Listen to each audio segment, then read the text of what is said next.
Tá no ar o Radical Cast. Tem Tem Radical radical aí? aí?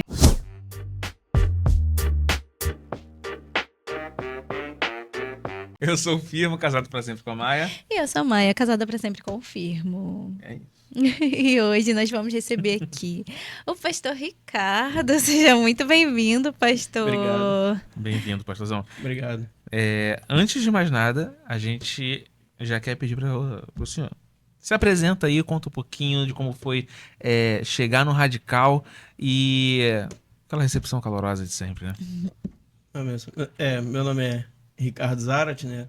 Sou pastor presidente ali na Igreja Batista Ministério da Família. Fico em Vila Moretti, Bangu. Sou casado há 16 anos. Tenho 2 filhos, Caleb e Esther. Caleb tem 11, vai fazer 12. E a Esther tem 8, vai fazer 9 agora. Tudo dia 31 de outubro e 4 de novembro. Bem, a minha chegada no Radical foi assim impactante porque quando eu recebi o convite do pastor João. E estava tudo certo para eu ir em outra bandeira, eu não ia vir no Atitude. Uhum. Eu estava preparado para ir em outra bandeira. Foi quando caiu uma chuva torrencial no Rio de Janeiro. Vocês lembram que Sim. o Radical ele foi cancelado. E aí, nisso que foi cancelado, eu estava fazendo também líder em treinamento com o Homem ao Máximo. Sim. Aí estava lá o pastor Edilson. Aí o pastor Edilson chegou e falou assim, não, vai no Atitude, vai ter agora, porque era uma semana assim colada na outra. Aí eu peguei e falei, não sei, deixa eu perguntar pro pastor. O pastor, não, pode ir na Atitude sim, não tem problema. Aí quando eu fui, foi uma benção, assim, porque na verdade eu estava participando de tudo isso, mas a minha chegada assim no início, ela não foi muito, vamos dizer assim, calorosa, né? Não foi muito... eu não fui pro Radical querendo ir. Uhum. Eu fui praticamente impulsionado aí, assim, direcionado aí pelo pastor João, porque a forma como eu conheci o pastor João foi através de um problema. Eu estava pensando em abandonar o ministério, estava pensando em desistir de tudo, desistir da igreja, desistir de família, tudo. E nesse período foi quando eu procurei uma psicanalista. Essa psicanalista cristã, eu não sabia, ela era pastora.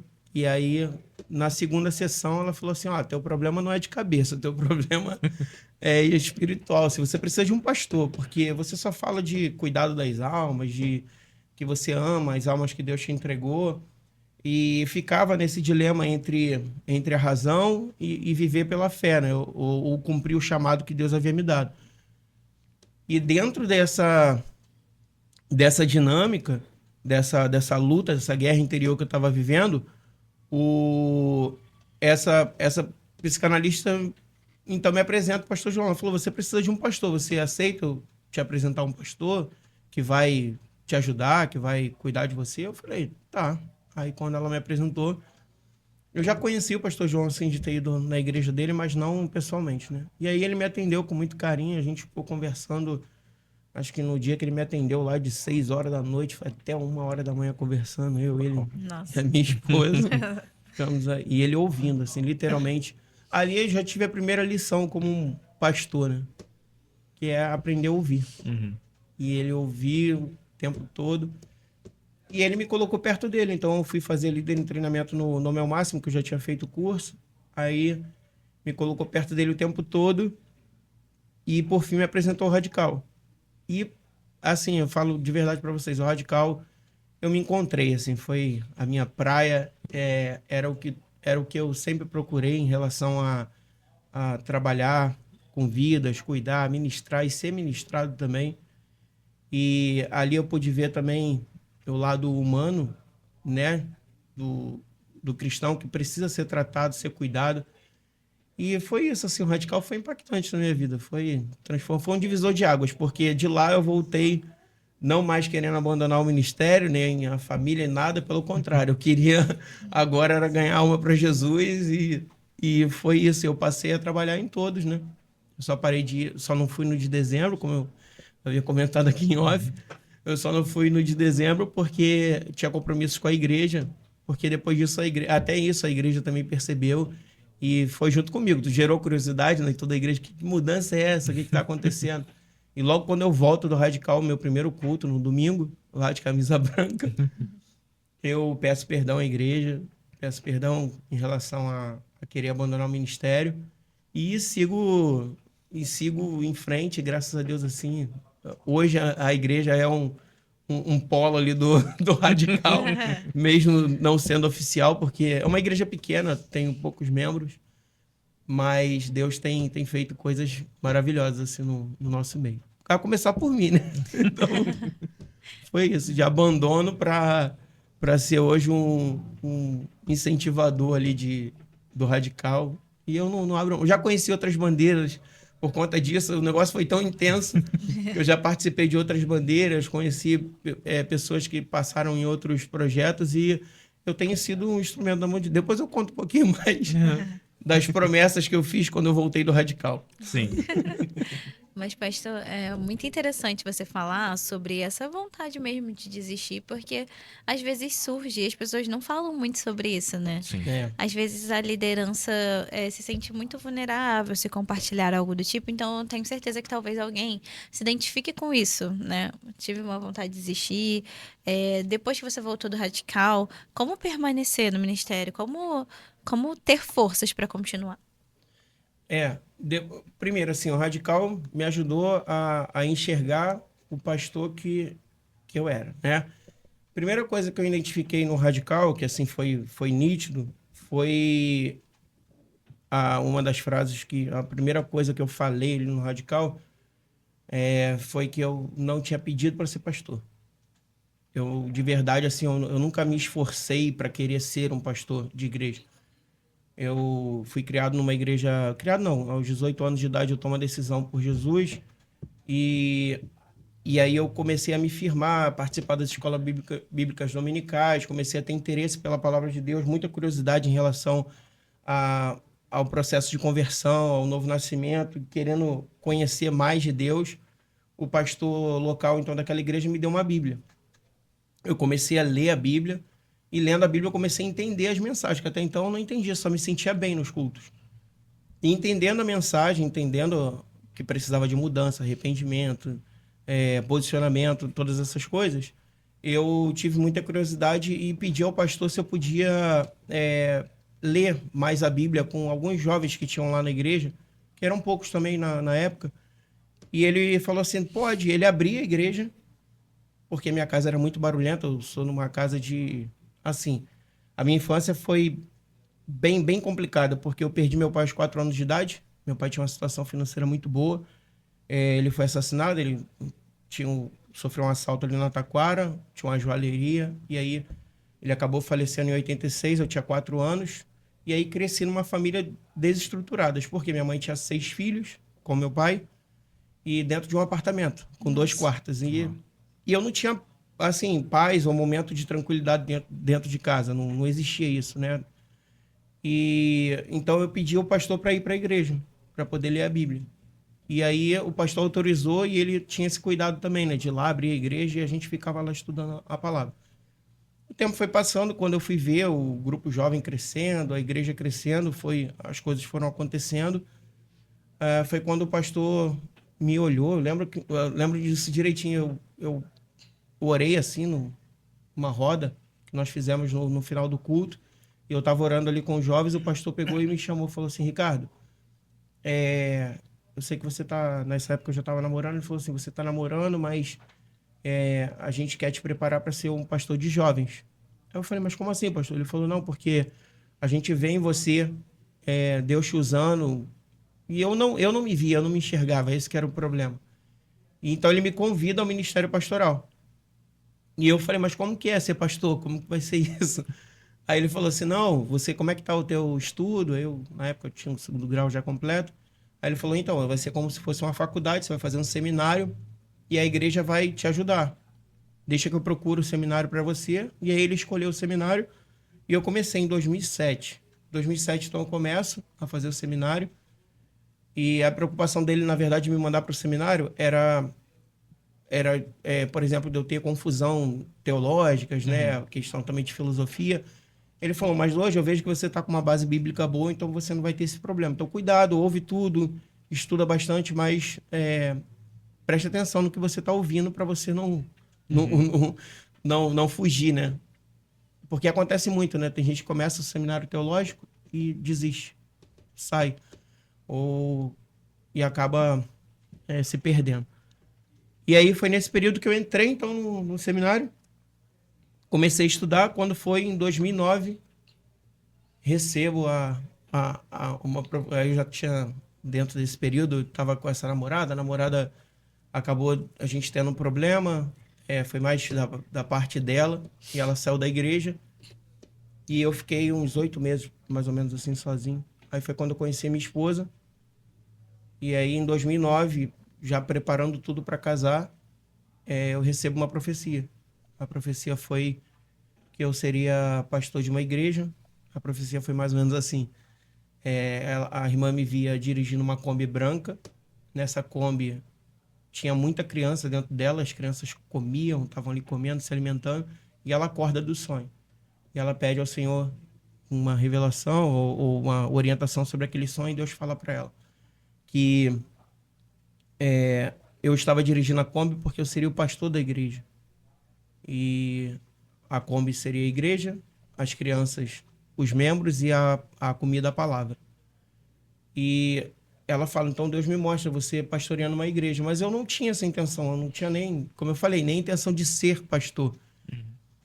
E aí as coisas foram acontecendo, eu me caso em 2009, e aí mais ou menos ali com 1 ano e meio de casado, acontece um problema familiar. A minha esposa simplesmente olha para mim e fala, eu não quero ser mulher de pastor. Verdade. E aí eu tinha que decidir entre continuar meu casamento ou pastorear. E foi nesse momento que a igreja local que eu estava participando, ela me chama para conversar, e eles param de pagar meu seminário, com 3 anos. E foi exatamente quando eu recebo a proposta de levar toda a grade curricular do seminário para fazer uma faculdade teológica. E aí eu não tinha condições financeiras, eu ganhava muito mal naquela época. Eu trabalhava como operador de telemarketing 6 horas por dia, e aí não tinha um bom salário naquela época. Aí foi quando acontece esse problema, a igreja para de pagar o seminário, e a esposa dentro de casa diz que não nasceu para ser esposa de pastor.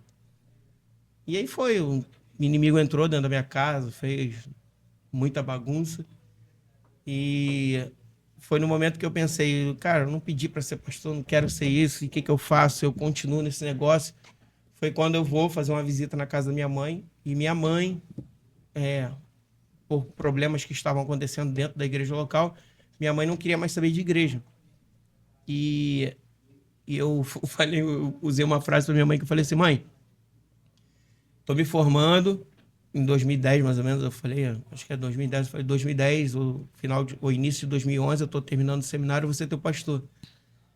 Aí ela pegou e falou assim, se você for meu pastor, eu volto para a igreja. Quando ela falou isso, minha irmã que tá dentro do quarto deu um pulo, falou, eu também. Meu primo que também estava lá, falou, eu também.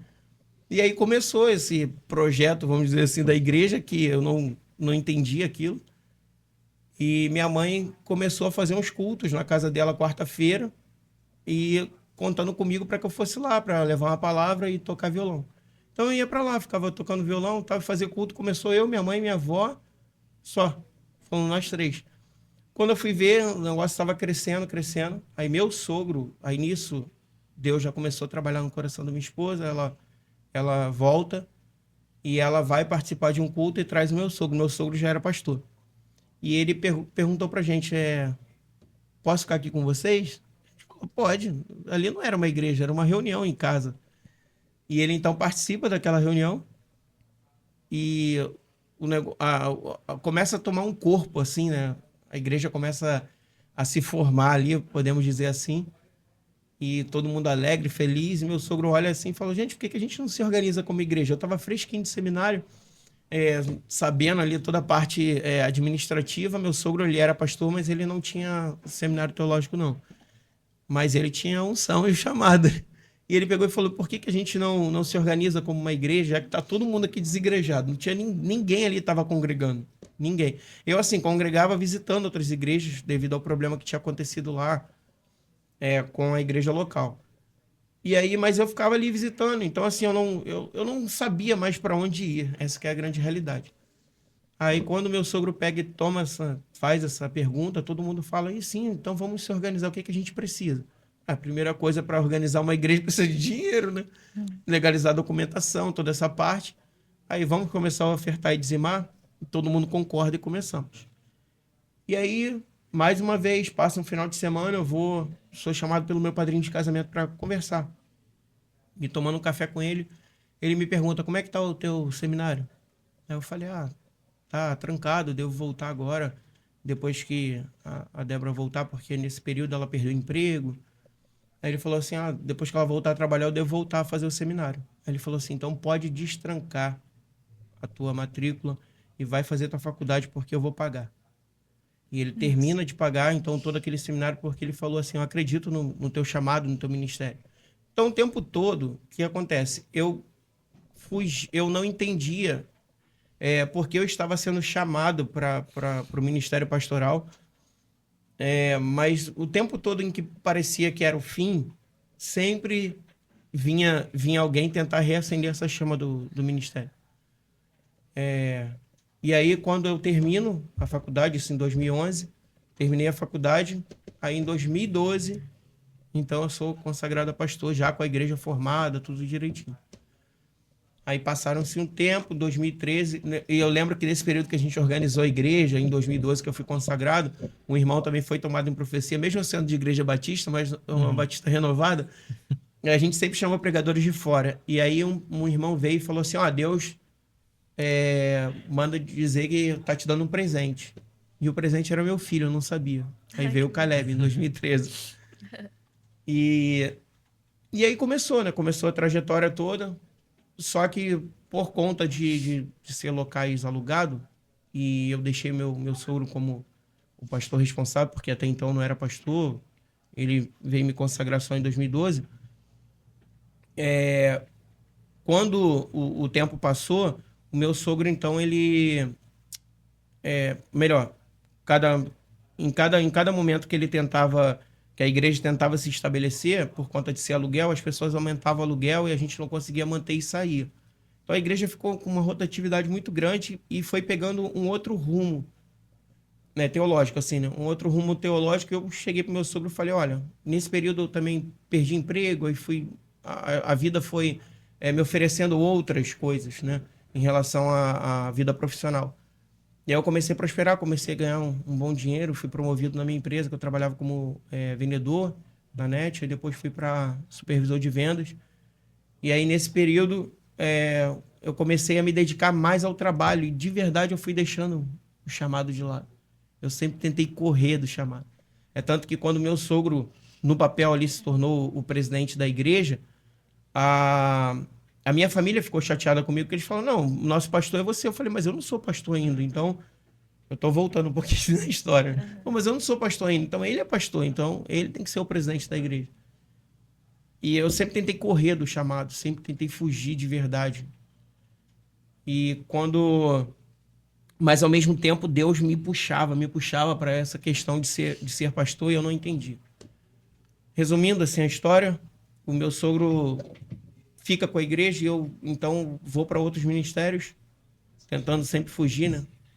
Até que meu sogro, em 2020, vem a pandemia e ele faleceu. Aí ele morreu de Covid.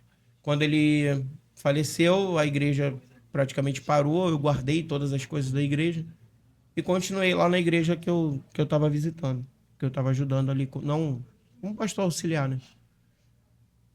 Aí foi quando, nesse período, uma irmã foi ver. Eu estava pregando a mensagem da graça sobre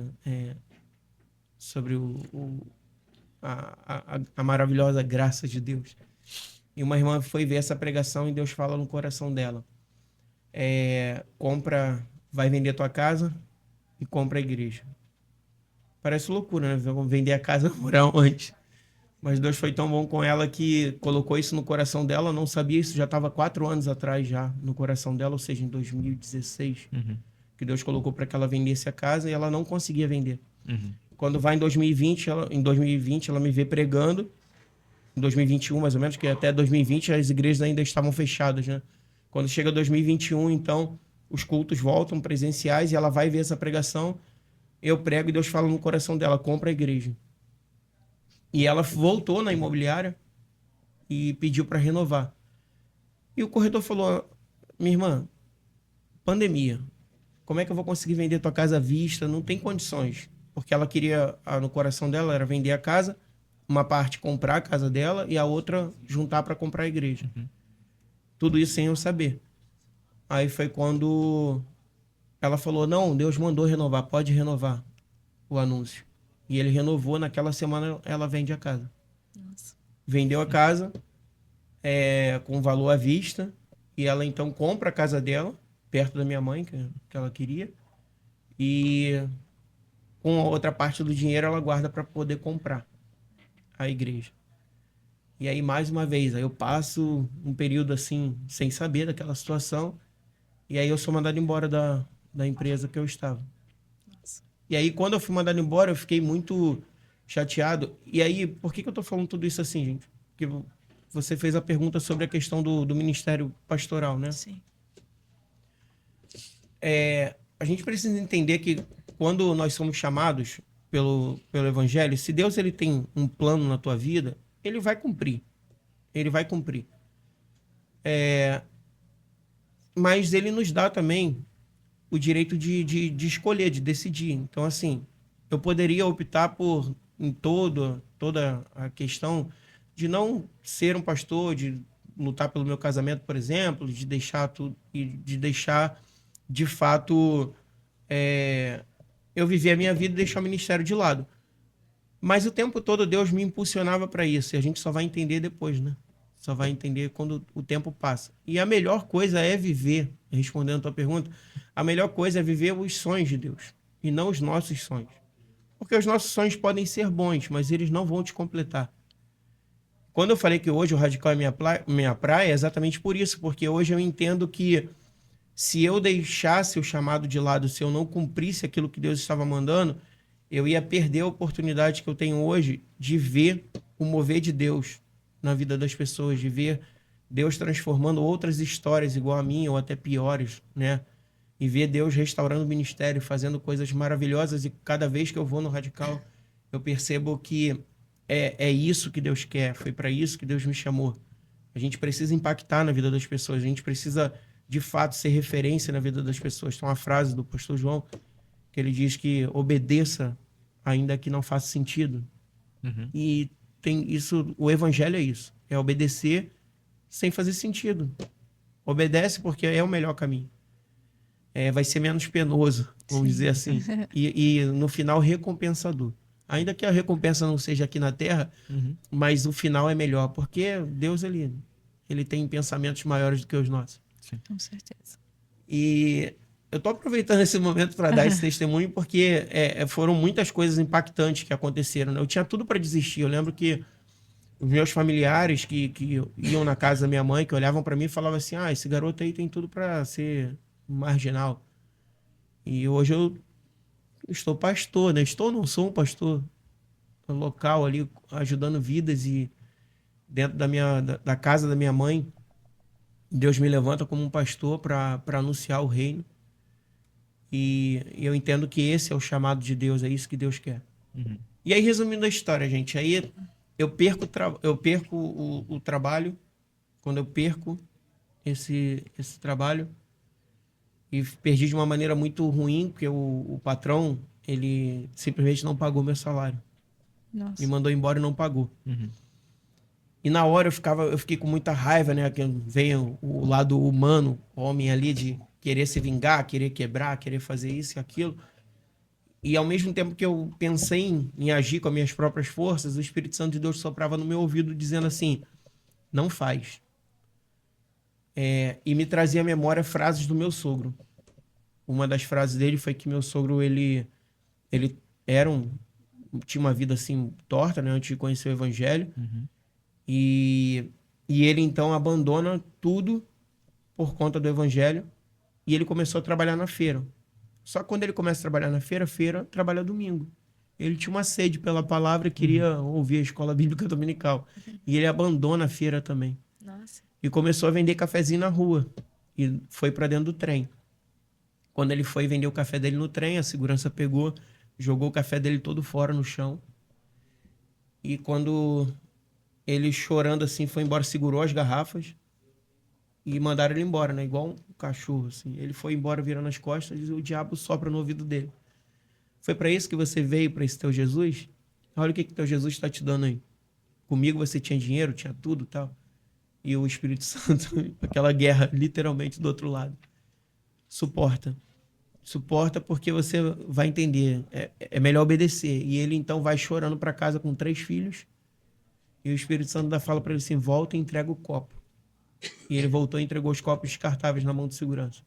Os seguranças quebraram os copos e jogaram fora.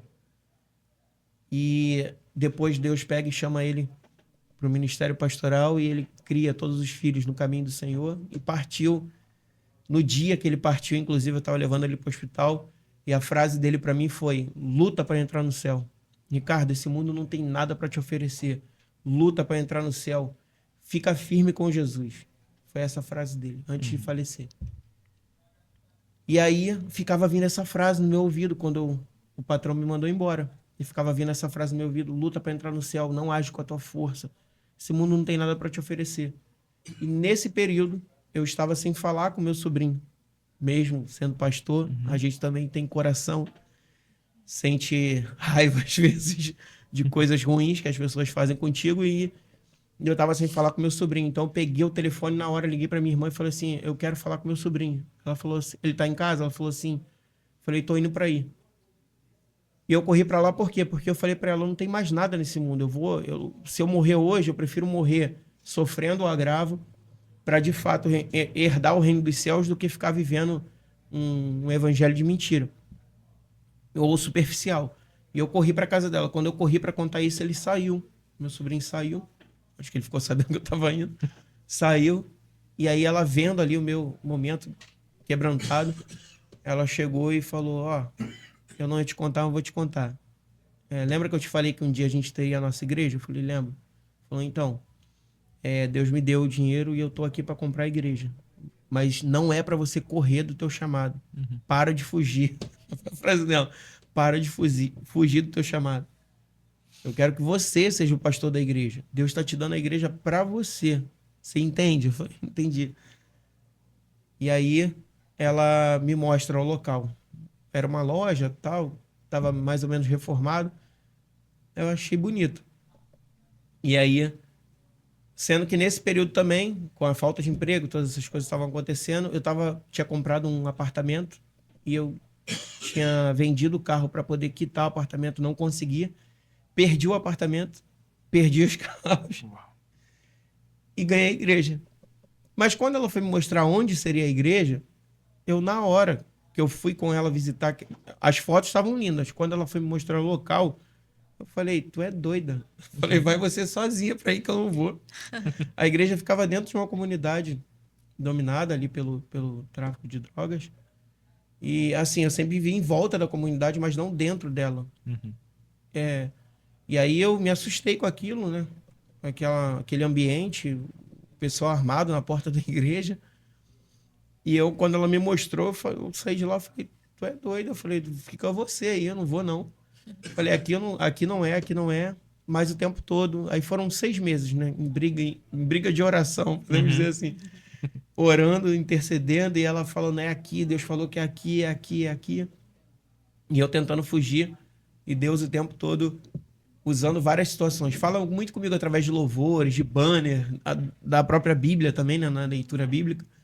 E Deus falando que era para eu ir onde muita gente não estava querendo ir. E aí eu aceitei.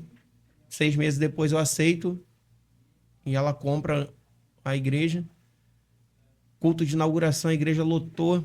Deus enviando tudo, enviou os recursos, a gente ganhou as cadeiras, bebedouro, ganhamos tudo. Mas nisso foi um ano de obra, né? A igreja inaugurou só em 2022. Inaugura em 2022, eu penso: maravilha, pô, Deus vai estar com a gente, confirmando esse chamado. Culto Foi uma benção, acabou o culto, ninguém entrava na igreja. Ninguém entrava. E aí fiquei 1 ano pregando para os bancos. 1 ano eu pregava só para os bancos, não entrava ninguém. Meu Deus. Aí uma outra irmã minha, que é a corretora, falou: Ricardo, vamos vender. Ninguém para aqui nessa igreja. O pessoal que a gente conhece tem medo, não vem aqui. E a gente... E a gente aqui não é conhecido, então ninguém entra na igreja. E eu falei, vamos vender. Aí conversei com a minha outra irmã, falei, vou vender e tal, porque ninguém tá entrando. Ela falou, tá bom, faz o que você quiser. Eu dei para você, então a responsabilidade é sua. Aí eu falei, vou vender. Aí fui para casa preparar a mensagem de domingo. Aí Deus me leva a Josué capítulo 1. Esforça-te, tenha bom ânimo. Fui pregar no meio da pregação. Eu lembro, nesse dia eu ter dado um grito, eu falei assim, essa obra é de Deus.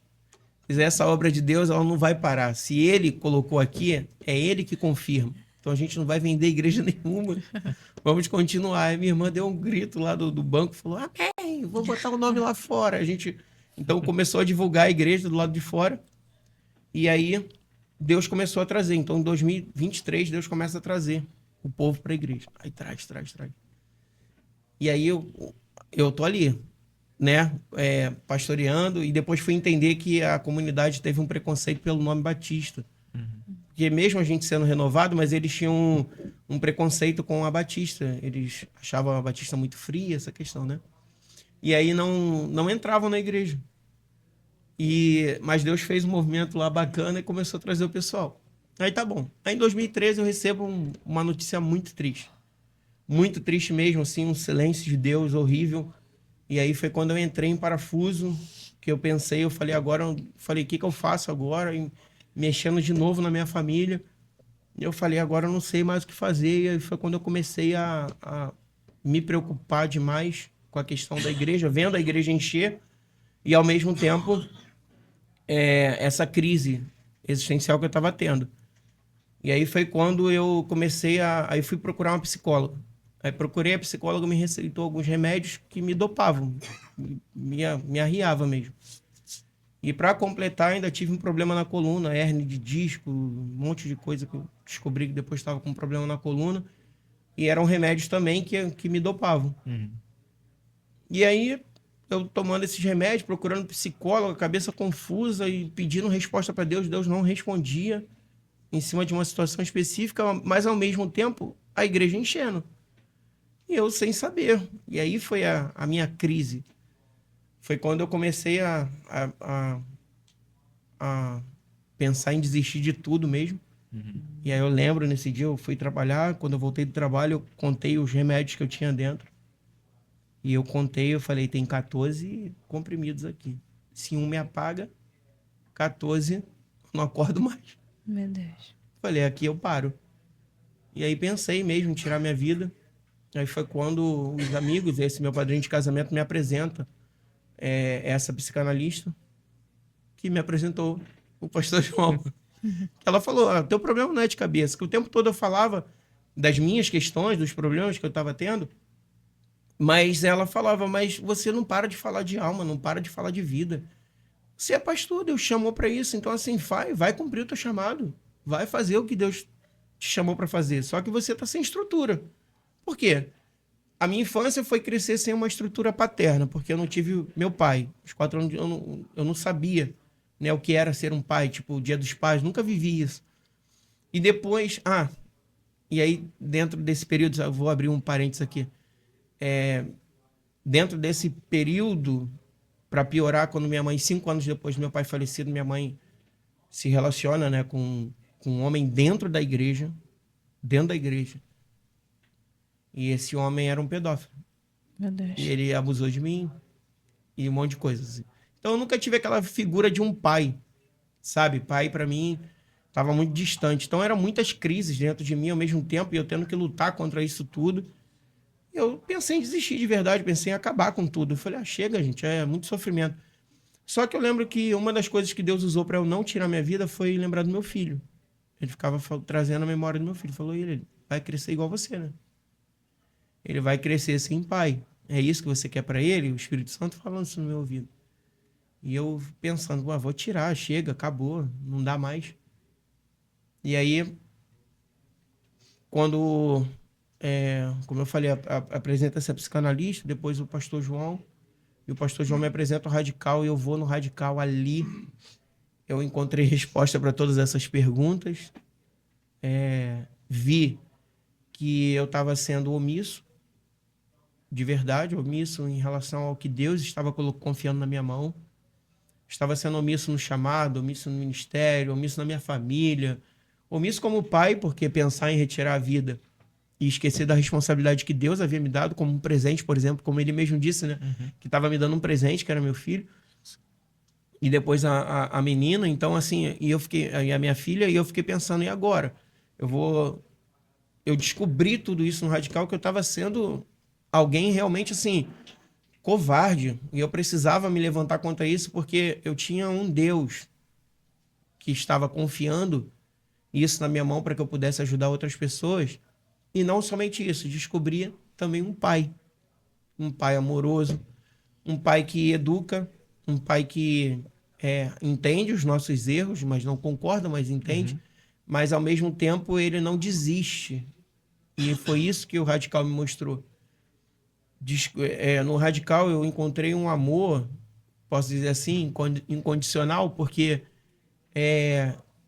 eu mesmo, pensando em desistir, pensando em acabar com tudo, eu pensei isso lá no Radical mesmo. Lá no Radical eu pensei, eu falei, agora já estou decidido, vou fechar e vou acabar e chega. Mas o domingo chegou, né? Quando o domingo chega, eu entendi, assim, o que Deus realmente estava me chamando, qual era o propósito dele na minha vida. Tudo passou a fazer sentido, a mensagem do novo nascimento, nascer de novo, arrependimento, posicionamento. E eu falei, é isso que eu quero, e eu não quero mais voltar, não quero mais recuar, não quero mais desistir. E pelo contrário, quero ser um instrumento agora também na vida de outras pessoas. Assim como eu tive pessoas que me ajudaram, eu também quero ajudar. E foi isso. Então eu não fujo mais do chamado. Demorou, né? Mas eu precisava falar e contar esse testemunho, porque como você disse, tem pessoas que precisam ouvir isso. Sim, tem pastores hoje que querem, não só pastores, mas qualquer parte ministerial, assim, tem pessoas que têm o seu ministério, mas querem abandonar pelos seus problemas. Mas a gente precisa entender que Deus, ele sabe, ele conhece as tuas dificuldades, ele sabe das tuas dores. E se a gente aprender a colocar os nossos problemas, as nossas dores na mão daquele que tem poder para resolver, aí fica diferente, fica mais fácil, né? Chamar Jesus para ajudar, o fardo ficar mais leve. Com toda certeza. Mas depois disso tudo que você passou, e agora hoje você como uma pessoa que não foge mais desse chamado, e uma pessoa curada, né? Pessoas curadas curam pessoas. Como está sendo hoje viver esse ministério, estar curado mesmo nessa área? Então, na verdade, o Radical, assim, quando você sai do Radical, é que começa o Radical, na verdade, né? Exatamente. Então, passou a ser isso na minha vida. Eu saí do Radical e comecei a lidar com as questões que eu tinha agora que perdoar. Mesmo aqueles que me ofenderam, eu tinha que ir lá pedir perdão. Então, eu passei a fazer tudo isso. Na segunda, quando eu chego na segunda-feira, no domingo do Radical, eu fiz uma promessa tomando banho. Não, no domingo não. No domingo eu fui para a igreja, pedi perdão para a igreja. E na segunda-feira, quando eu vou trabalhar, eu sou mandado embora. Nossa. Aí você, não era agora que os humilhados seriam exaltados? Não, na segunda-feira eu saio do Radical no dia... E é engraçado que nesse dia, na segunda-feira, saiu o documento oficial da nossa igreja. Saiu lá o CNPJ, tudo direitinho. Eu saio como pastor-presidente da igreja, agora sem fugir do chamado. Saiu o documento na segunda, e na segunda eu sou mandado embora. E eu sou mandado embora com um sorriso no rosto, que ninguém entendeu nada, né? Falou assim, tá sendo mandado embora, e eu rindo. Eu falei, glória a Deus, tal. Eu falei, gente, Deus é maravilhoso. Eu fui para casa, comecei a tomar banho, e eu tomando banho lá, eu comecei a gritar, cantando assim, falando... E eu orando com Deus, e eu não parava de chorar, né, gente? Assim, quando você volta do Radical, eu chorava, não conseguia parar de chorar. A primeira semana, era uma choradeira, eu só chorava. E aí, eu fiz uma promessa, eu falei assim, se Deus ele me quer no ministério, como ele tem me chamado, para confirmar, eu quero o próximo emprego agora trabalhar de segunda a sexta. Eu sempre trabalhei de segunda a sábado, às vezes domingo, feriado, porque era venda, né? Então, venda você vende qualquer dia. O cliente chamou, você vai lá vender. E aí eu falei, eu quero o próximo emprego de segunda a sexta. Por quê? Para poder ir pro Radical. Falei, porque eu quero um emprego então de segunda a sexta. E Deus abriu a porta de segunda a sexta. E eu falei, isso eu tava orando.